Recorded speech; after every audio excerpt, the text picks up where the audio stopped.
Gorton and Denton. There were two winners in the Gorton and Denton by-election.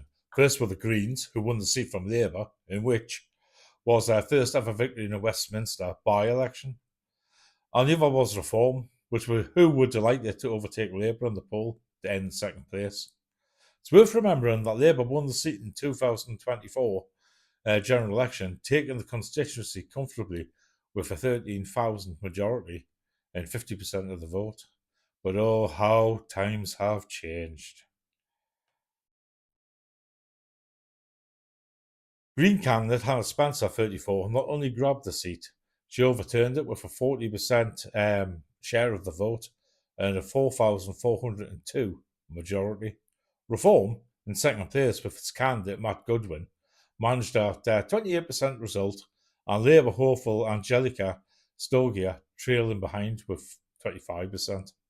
The Tories, however, came in an abysmal 4 with only 1.9% of the vote, despite or because of it being in power only 2 years ago and running in the UK. I mean, that's only 706 votes in total. Bear in mind that this seat, in one form or another, has been a Labour stronghold for 90 years, and you can see why this result is a nightmare for Sir Keir Starmer. It was counted as the 38th safest seat for Labour. If Starmer cannot hold on to a safe seat, such as Gorton and Denton, what about all those other seats won in the 2024 election, which are far more vulnerable to an insurgent reform? How many seats will Labour not lose to the Greens in the general election? Will a Green surge, though it may not take seats, see Labour vote divided and Reform glide through the middle to victory? And then there is the might have been if Andy Burnham had stood. Immensely popular in Manchester, he's booked by Starmer's team from standing in the seat as he's a threat to the PM's job. I mean, that's just the honest truth. And many seething Labour MPs, fearful of their own seats, blaming Starmer for putting his interests above the party's by blocking Burnham. They're also angry that Starmer's team concentrated on reform, claiming Labour was the only party to be able to stop Farage's no outfit from taking the seat. In MPs' estimations, Starmer was too busy fighting the right, he didn't see the attack from the more left-wing Greens from the rear. Staking the claim that Labour was the only party to rally behind against reform now looks hollow nationally, when obviously there is another player in the game.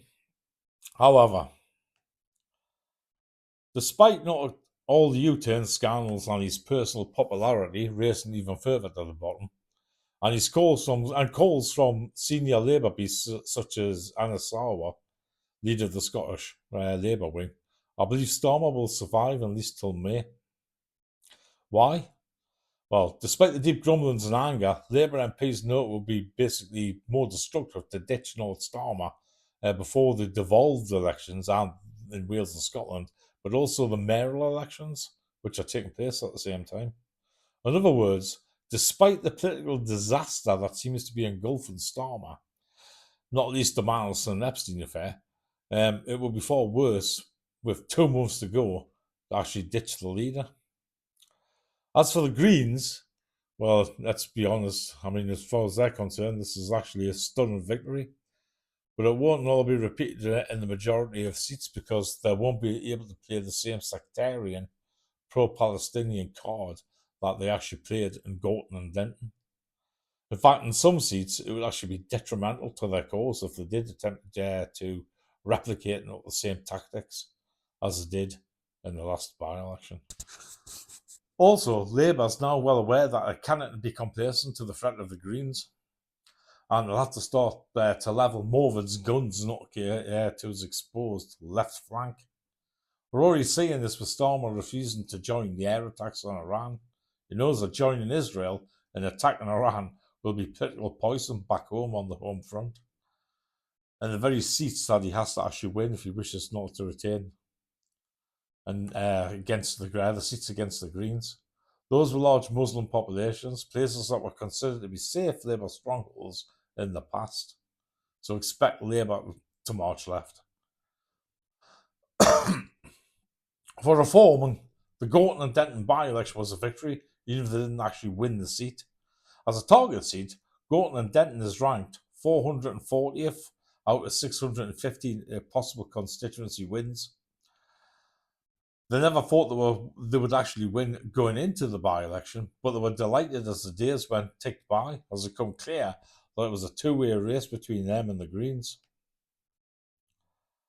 Because they know that the Greens can't replicate the results across the UK, but can take votes away from Labour enough to allow Farage and his team to sweep the victory between the other two left-wing parties.